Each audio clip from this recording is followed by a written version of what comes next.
up, y'all? Remy TV, back again with another video, back again with another reaction. And today, we're going to be reacting to a young lady. I saw this video going around. It was chopped up a little bit, and I said, listen, I like what the hell she's saying.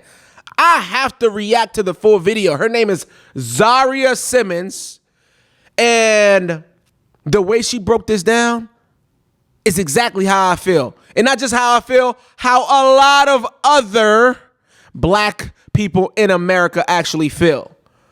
This lady broke this down. When I tell you how she's calling the black community out, but she's doing it so eloquently and beautifully. Because she's talking about real things that people are tired of. People are tired of some of the things that are going on in the black community, the victimhood, all that. We don't want to hear that stuff no more. It's 2024. And she does this perfectly. Anyways, if this is the first time on the channel, make sure you subscribe to the channel. Smash the like button. Drop a comment below. Let's watch the video. That nobody asked for. I am sick of seeing black Americans in the media, on social media, in the news, doing crime, walking around next to naked, the women, the men perpetuating gang violence, substance abuse. The absolute worst of our community is oversaturating the media, even though they make up a small percentage of all of black Americans.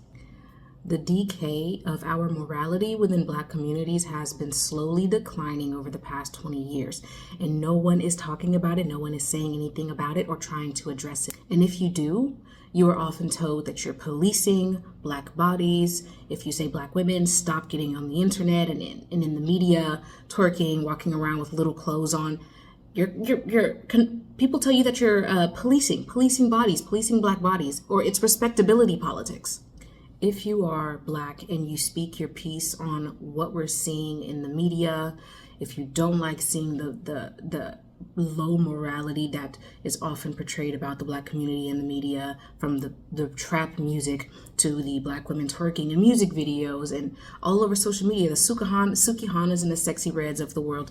If you are black and you take issue with it and you talk about it, you are usually called bourgeois, sedity, uppity, it's respectability politics, you're policing black bodies and the like.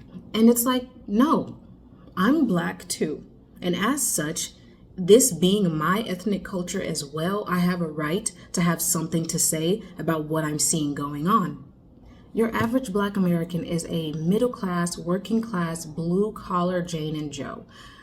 The ghetto subculture, black ghetto subculture that we see often portrayed and over inundated and oversaturating the media, those black Americans make up a tiny, tiny percentage of black Americans as a whole, but somehow they're in the media, overcompensating in the media, oversaturating the media.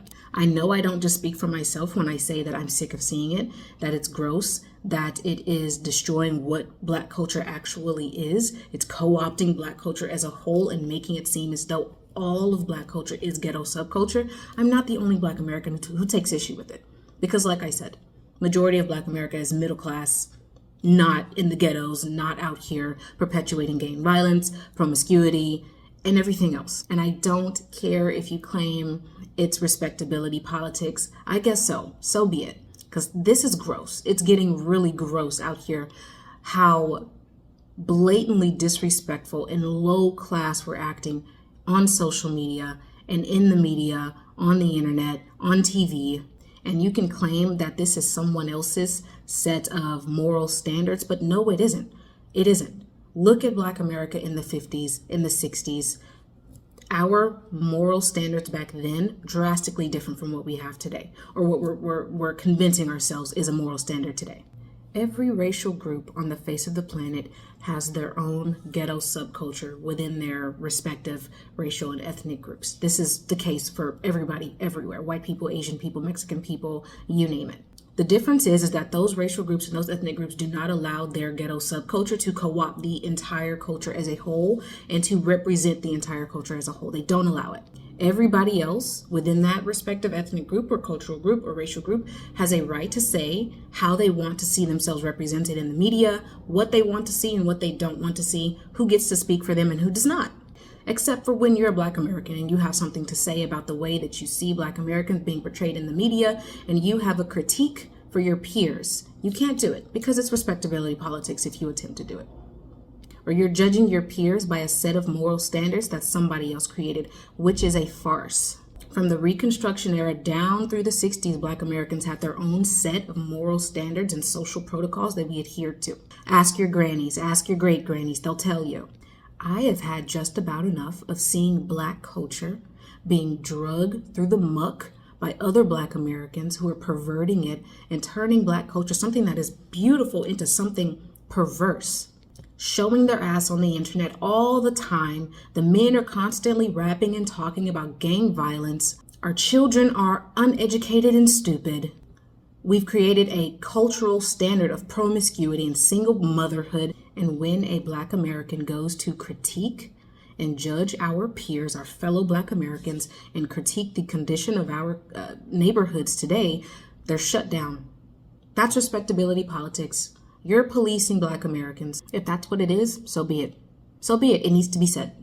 And in order for us to attempt to escape accountability or responsibility on our own part, we claim that the conditions that we see in Black communities is being caused by somebody else. It's not our own fault. It's white people and it's structural racism or something or another. It's everybody else's fault except for our own. Give me a break. It's pitiful. It's pitiful that we refuse to take accountability for the things that we see going on in our communities.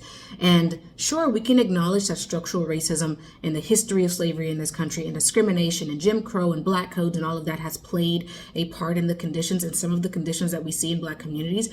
But we also have to be responsible for the ways in which Black Americans create their own conditions and contribute to the degenerative effects that we see going on in our communities.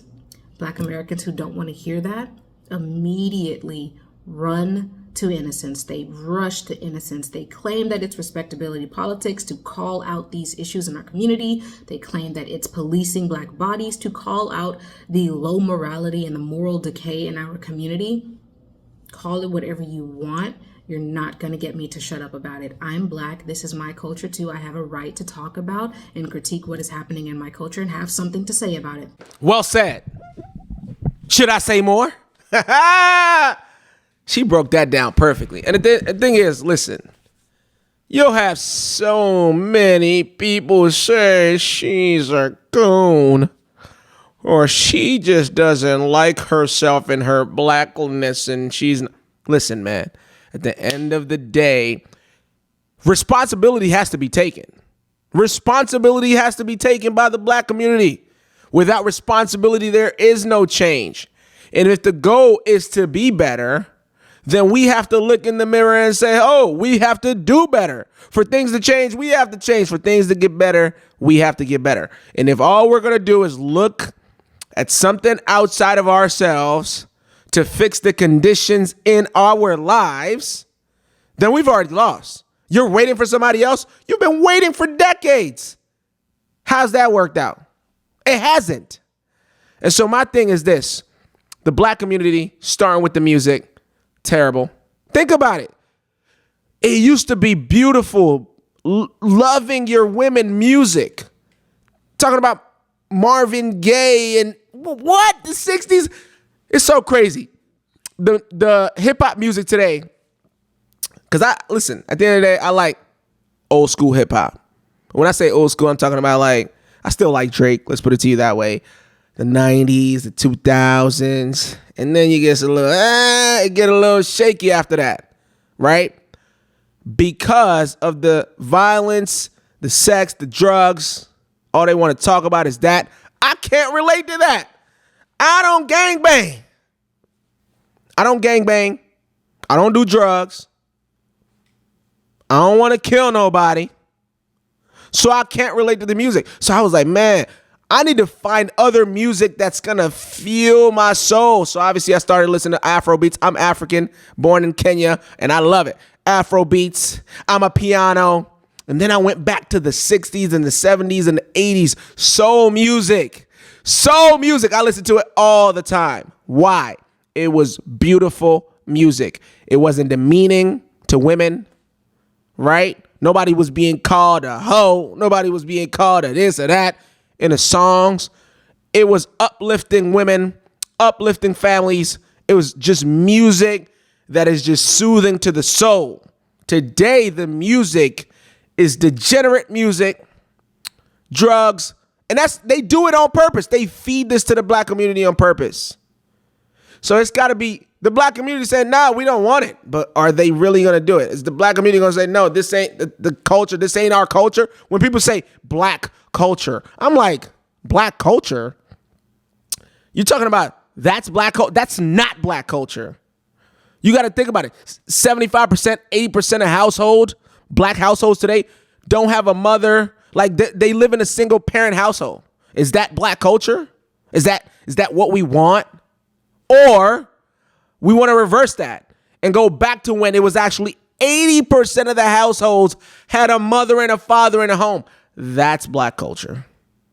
That's just my 2 cents. That's what I'm thinking. I'm like, all this victimhood, all this complaining, all this saying it's the white man's fault, that's got to stop. That's old news. And then you're teaching the younger generation to do the same thing. So then they repeat the same cycles. There's this book by Dr. Miles Monroe, which is it's called The Burden of Freedom. And he talks about the Israelites when they were in the wilderness and all they would do is complain. You got to remember, you just left jail. You just left slave ship. You were a slave, but now you're in the wilderness. Now you got to fend for yourself. You got to fetch your own water. You got to kill for you got to go kill your own food. You want to complain because Pharaoh over there was giving you food every day, right? You were a slave. You couldn't think for yourself, right? You had no freedom, but you had food. Every day you were fed. They gave you water, and they were just complaining and complaining in the wilderness. That's how I look at the black community here in America today. Anyways, I might be tripping. I don't know. Can you disagree with what she said? If you can, drop a comment below. I want to hear from you. On to the next one.